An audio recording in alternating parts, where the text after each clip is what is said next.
नमस्कार साथियों, स्वागत है आपके अपने YouTube चैनल भरतक क्लासेज में। आज हम पढ़ने जा रहे हैं बहुत ही शानदार टॉपिक के बारे में। वो है चालकता के बारे में, विशिष्ट चालकता के बारे में, चालक के बारे में, प्रतिरोध के बारे में, प्रतिरोधक के बारे में और विशिष्ट प्रतिरोध के बारे में, जो कि काफ़ी कंफ्यूज वाला टॉपिक है। तो इसके बारे में पढ़ेंगे। ये पढ़ने से पहले पीछे वाले टॉपिक में हमने एक चीज़ गलती की थी, एक चीज़ में, कि विद्युत धारा की जो चाल है, धारा की जो चाल है वो 3 × 10⁸ मीटर पर सेकंड होती है। और हमने यहां पर 5 किया था, जो क्या है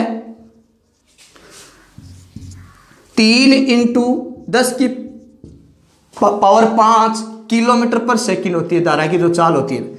साथ ही हमें यह चीज ध्यान रखनी होगी कि विद्युत धारा की जो चाल है वो 3 × 10⁸ मीटर पर सेकंड है। ये हमने गलती की थी, जबकि 3 × 10⁵ क्या है, किलोमीटर पर सेकंड है। तो हमने ये गलती की थी, तो इसको देख लेना, यहां पर सही कर लेना। एक हमने इससे पहले वाले टॉपिक में एक गलती की थी कि जो प्रोटॉन का भार है, प्रोटॉन का जो भार है वो 1.67 × 10⁻⁻27 किलोग्राम है।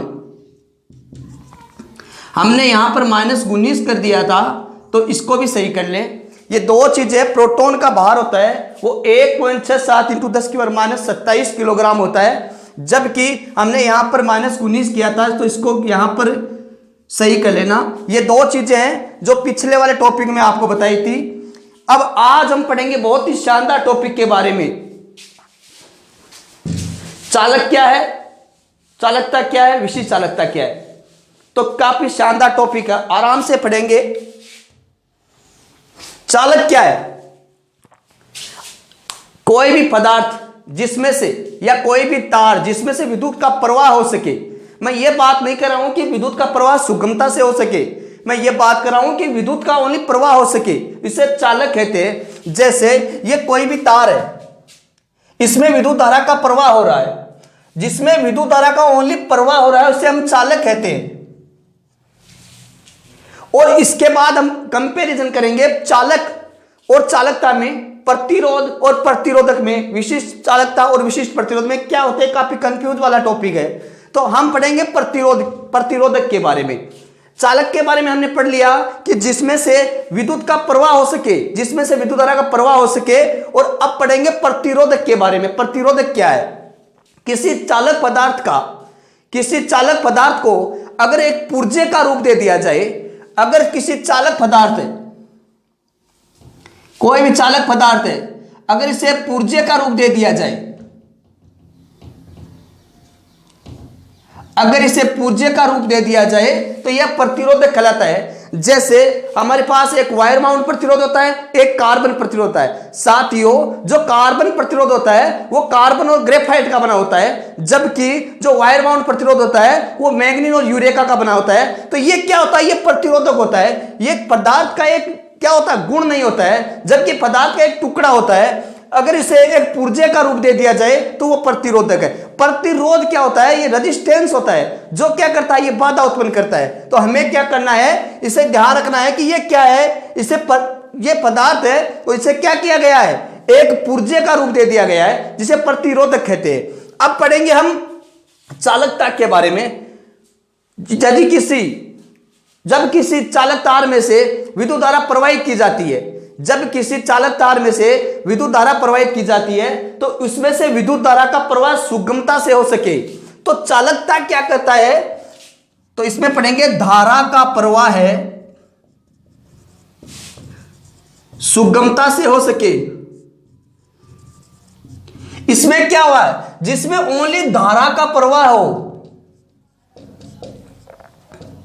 ये कोई तार है, इसमें ओनली धारा का प्रवाह हो रहा है। ये क्या है? ये कंडक्टर है, चालक है। और चालकता क्या होती है? जिसमें से विद्युत धारा तो प्रवाहित हो रही है, लेकिन सुगमता से हो रही है। इसे हम क्या बोलते हैं? कंडक्टेंस या चालकता बोलते हैं। विद्युत धारा का प्रवाह सुगमता से हो रहा है। इसमें हमें दो चीजें देखने को मिलेगी। इसमें ओनली धारा का प्रवाह हो रहा है, इसमें धारा का प्रवाह तो हो रहा है, लेकिन सुगमता से हो रहा है। इसके बाद हम पढ़ेंगे प्रतिरोधक के बारे में हमने पढ़ लिया कि कोई भी चालक पदार्थ है, अगर इसे पुर्जे का रूप दे दिया, जैसे जैसे वायर बाउंड कार्बन प्रतिरोध है उस प्रकार से, लेकिन प्रतिरोध क्या है, एक गुण है। यह क्या करता है, धारा प्रवाह में बाधा या रुकावट पैदा करता है।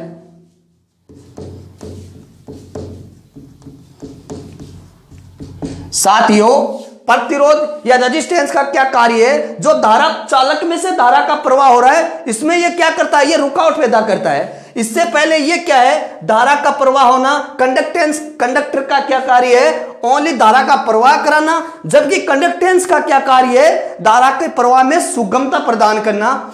प्रतिरोध क्या होता है, प्रतिरोधक होता है, रजिस्टर होता है, यह एक ऊर्जा होता है, जबकि रेजिस्टेंस एक गुण होता है।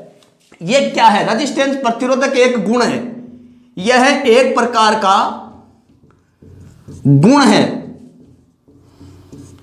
किस प्रकार का गुण है, यह धारा प्रवाह में रुकावट पैदा करने का कार्य करता है। तो धारा प्रवाह में रुकावट पैदा कौन करता है, रेजिस्टेंस। तो हमने 4 चीजें अभी तक पढ़ी है। पहला पढ़ा है कंडक्टर के बारे में, दूसरा पढ़ा है रजिस्टर के बारे में, यहां पढ़ा है कंडक्टेंस के बारे में, यहां पढ़ा रेजिस्टेंस के बारे में। अब पढ़ेंगे कंडक्टिविटी के बारे में, इसके बाद पढ़ेंगे रजिस्टिविटी के बारे में, कौन किसका व्युत्क्रमानुपाती होता है। तो अब हम पढ़ने जा रहे हैं धारा, इसके मात्रकों के बारे में। चालकता का मात्रक क्या होता है साथियों,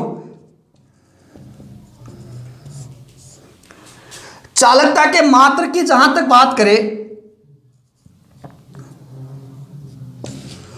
चालकता का मात्रक महो या साइमन होता है। चालकता का मात्रक महो या साइमन होता है, जबकि प्रतिरोध का मात्रक क्या होता है, ओम होता है। एक बात और हमें ध्यान रखनी होगी साथियों, जो चालकता होती है वो प्रतिरोधकता का व्युत्क्रम प्रभाव होता है। इसको हम R द्वारा प्रदर्शित कर सकते हैं और इसको हम चालकता को हम G द्वारा प्रदर्शित कर सकते हैं। तो इसका मतलब क्या हुआ, इसका मतलब यह हुआ कि जो R बराबर 1/G, इसका मतलब क्या हुआ, R क्या है, प्रतिरोध है, G क्या है, चालकता है। तो इसका मतलब हम समझ सकते हैं कि R बराबर 1/G का मतलब क्या हुआ कि जितना प्रतिरोध का मान है, जैसे जैसे चालकता का मान बढ़ाते जाएंगे, प्रतिरोध का मान उतना ही कम होता जाएगा। हम जैसे चालकता का मतलब क्या हुआ कि चांदी की चालकता है साथियों, सबसे अधिक चालकता किस पदार्थ की होती है, चांदी की। कितनी होती है, 99%। तो इसका मतलब क्या हुआ कि चांदी की चालकता सबसे अधिक है। तो जितनी अधिक चालकता का मान होता जाएगा, प्रतिरोध का मान उतना ही कम होता जाएगा। जैसे हमारे पंखे में क्या होता है कि अगर पंखे की जो वाइंडिंग है वो चांदी की हो या तांबे की हो, तो पंखा बहुत ही तेज गति से चलता है, बहुत ही मुश्किल से खराब होता है। जबकि एल्यूमिनियम की अगर यहां पर वाइंडिंग की हो तो पंखा जल्दी खराब हो जाता है, एक बार खराब होने के बाद इसे फेंकना पड़ता है, फिर से वाइंडिंग नहीं की जा सकती। तो इसलिए क्योंकि चांदी या तांबे इसकी अच्छी चालकता होने के कारण यह लंबे समय तक चलता है। तो हमने इसके बारे में क्या पढ़ा, जितनी अधिक चालकता होगी प्रतिरोध का मान उतना ही कम होता जाएगा। यह हमने पढ़ा R बराबर 1/G। इसका मतलब हुआ कि चालकता का मान जैसे जैसे बढ़ता जाएगा, प्रतिरोध का मान उतना ही कम होता जाएगा। अब हम इसके बाद पढ़ने जा रहे हैं, इनके मात्रक के बारे में हमने पढ़ लिया है। चालकता का मात्रक महो या साइमन होता है, जबकि प्रतिरोध का मात्रक ओम होता है। अब इसके बाद हम पढ़ेंगे विशिष्ट चालकता के बारे में, विशिष्ट प्रतिरोध के बारे में। साथियों, जो विशिष्ट चालकता है इससे हम कंडक्टिविटी बोलते हैं, जबकि विशिष्ट प्रतिरोध है इसे हम रेजिस्टिविटी बोलते हैं। तो सबसे पहले हम पढ़ेंगे विशिष्ट प्रतिरोध के बारे में। विशिष्ट प्रतिरोध को हम प्रतिरोधकता भी बोलते हैं। इससे हम विशिष्ट प्रतिरोध को हम प्रतिरोधकता भी, ये काफी कंफ्यूज वाले क्वेश्चन है, काफी कंफ्यूज वाले सवाल है, क्योंकि यहां पर क्या होता है, कभी प्रतिरोधकता आता है, कभी कहां पर विशिष्ट प्रतिरोध के बारे में आता है, कहीं पर रजिस्टिविटी के बारे में आता है, कहीं पर कंडक्टिविटी के बारे में आता है, कहीं पर विशिष्ट चालकता के बारे में आता है, कहीं पर कंडक्टेंस के बारे में आता है। तो काफी कंफ्यूज करता है ये बच्चों को। तो इसलिए हमें ध्यान रखना होगा इसके कंपैरिजन के बारे में। तो प्रतिरोधकता क्या होती है, 1 सेमी लंबे और 1 सेमी कटाक्ष क्षेत्र वाले कोई भी तार है, 1 सेमी लंबा है और 1 सेमी कटाक्ष क्षेत्र वाला तार है, उस तार के टुकड़े का जो जितना प्रतिरोध होता है वो इसका प्रतिरोधकता या विशिष्ट प्रतिरोध कहलाता है। तो इसकी परिभाषा के बारे में हम बात करें, 1 सेमी लंबे व 1 सेमी कटाक्ष क्षेत्रफल वाले टुकड़े का प्रतिरोध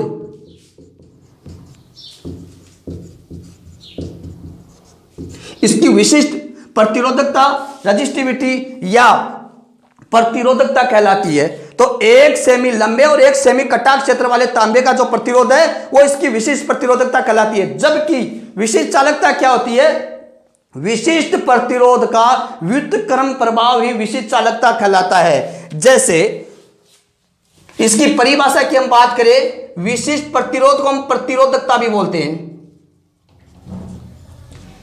प्रतिरोधकता का व्युत्क्रम प्रभाव ही विशिष्ट चालकता या कंडक्टिविटी कहलाती है। तो हमने क्या पढ़ा है कि प्रतिरोधकता बारे में विशिष्ट प्रतिरोध या रजिस्टिविटी एक ही चीज है तीनों। तो हम 1 सेमी लंबे 1 सेमी कटाक्ष क्षेत्र वाले टुकड़े का प्रतिरोध विशिष्ट प्रतिरोध और इसका व्युत्क्रम प्रभाव क्या होता है, विशिष्ट चालकता। अब इनके मात्रक के बारे में पढ़ेंगे। जो एक चीज हमें और ध्यान रखनी होगी कि कंडक्टिविटी है, ये क्या है, ये रजिस्टिविटी है या कंडक्टिविटी है। ये हमें कंफ्यूज करती है कि रजिस्टिविटी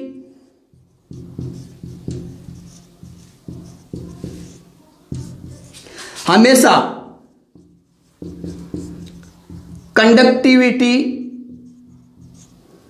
का उल्टा प्रभाव यानी व्युत्क्रम प्रभाव ही होता है।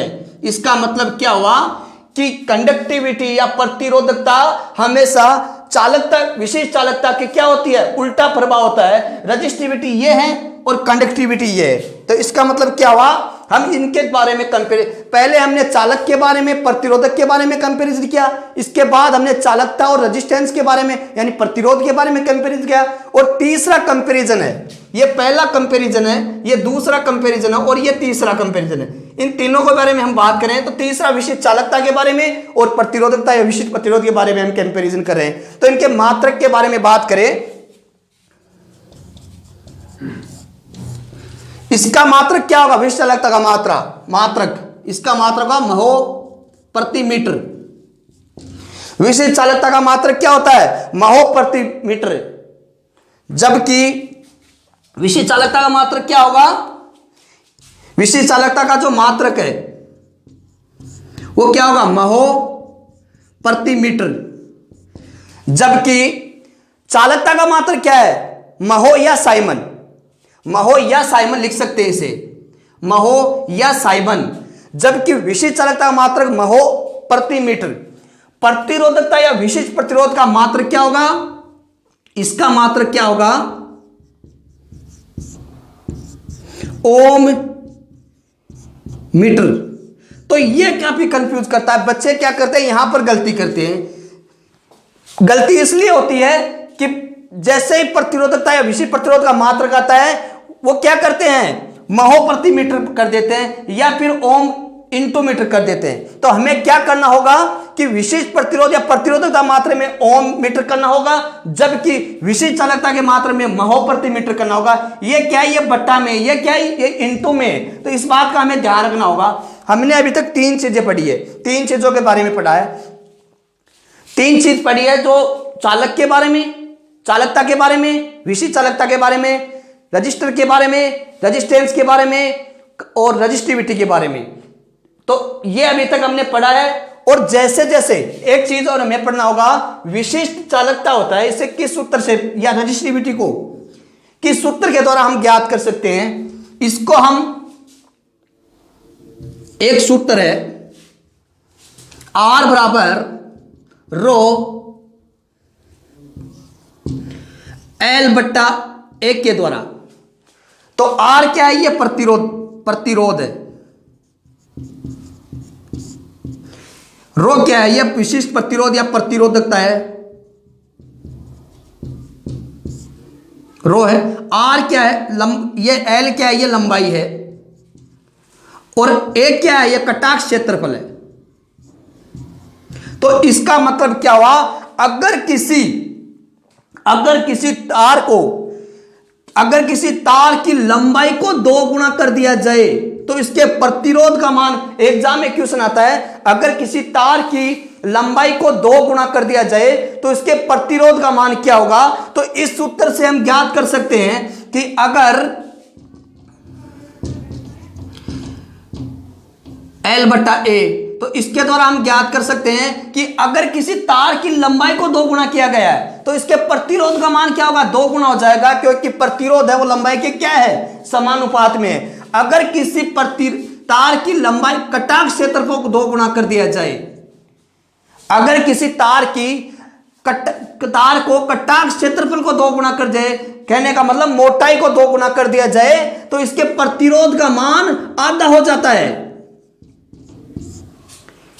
तो इस सूत्र के द्वारा हम इसको ज्ञात कर सकते हैं। अगर हम प्रतिरोधकता का मान निकाल कर लाए, रो का मान हमें प्रतिरोधकता का मान निकालने के लिए बोले, तो हम क्या करेंगे? R इंटू ए बट्टा L हो जाएगा। यह है विशिष्ट प्रतिरोधकता का सूत्र। यह क्या है? यह विशिष्ट प्रतिरोधकता सूत्र है। किससे निकल के आया? इस सूत्र के द्वारा, R बराबर रो बटा L बटा A के द्वारा। तो जैसे जैसे, कहने का मतलब चालकता में क्या होता है कि जैसे जैसे चालकता का मान बढ़ाते जाएंगे, प्रतिरोध का मान उतना ही कम होता जाएगा। तो काफी शानदार टॉपिक के बारे में पढ़ा है हमने। तो आज के लिए बस इतना ही। कल एक बार फिर से शानदार टॉपिक के साथ आएंगे। तब तक के लिए बहुत बहुत धन्यवाद। Thank you.